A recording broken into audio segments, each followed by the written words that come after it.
Today we're going to make Easter themed cake balls. I'm going to walk you through each step so you're fully prepared when you go to make your own. To get started, we're going to need one box of cake mix already made into a cake. Since I want two flavors, here I have one layer of chocolate cake and one layer of vanilla cake. Take your cake and break it up into small pieces. I'm using a potato masher, but you can use your hands if you find that's easier. Once your cake looks something like this, it's time to add in the frosting. This is the kind I'm using. No, it doesn't have to be whipped, it can be the regular stuff. Pick whatever flavor is your favorite. Since this cake is vanilla, funfetti icing could be interesting. Add in a scoop of frosting and start mixing. If you're unsure if your cake has enough frosting, give it the old scoop test. Grab your cookie scooper, about a tablespoon's worth, and scoop out some cake. Roll it into a ball with your hands and it should look something like this. It's nice and round, holds its shape, it didn't crumble when you tried to roll it, and if you open it up like this, it should still hold together for the most part. Take your cake ball and place it on a parchment-lined baking sheet. Repeat this process until you run out of cake. Same thing with the chocolate cake. Crumble the cake, add in a scoop of frosting, mix and mash until it starts to come together. Scoop, roll, and repeat. Once all of your cake has been rolled into balls, it's time for them to rest in the fridge for 30 minutes. For the melting candies, today we're going with this brand, Make and Mold. This brand is from Hobby Lobby. For the chocolate, I'm using blue and purple. For the vanilla, I'll be using pink and yellow. I bought this very bright white just in case I needed to tone down the colors. This brand makes some pretty bright colors, so I picked up a bag of this stuff just in case. Although these colors look pretty soft, so I might not have to use this white.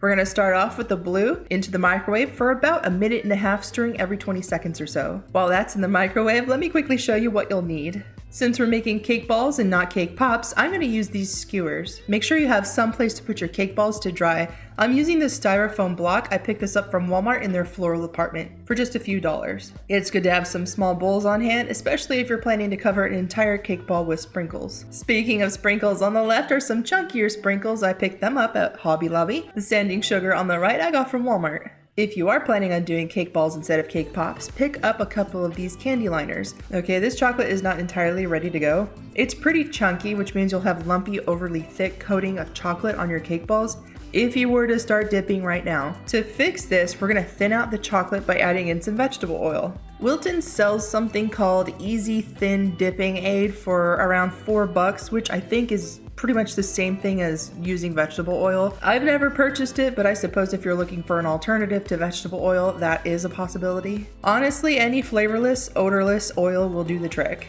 Once you've thinned out your chocolate, grab your chilled cake ball and insert your skewer into the flat side of your cake ball. The flat side being the part that the cake ball had direct contact with the parchment paper. Shove that skewer about 80% of the way in and start dipping. Once I've dipped a cake ball, I like to tap the skewer gently on the edge of my cup to help shake off that excess chocolate. Once it looks like it's mostly all off, give it a quick spin to help settle that drip tail back into the chocolate. Place your cake ball in your styrofoam drying block and continue on to the next one. At some point, you'll start to notice that your chocolate seems to be getting thick again. Each time you dip your cake ball, you're cooling down your dipping chocolate. So at some point you will want to reheat your chocolate again. You won't need to thin it out, it just needs to be reheated.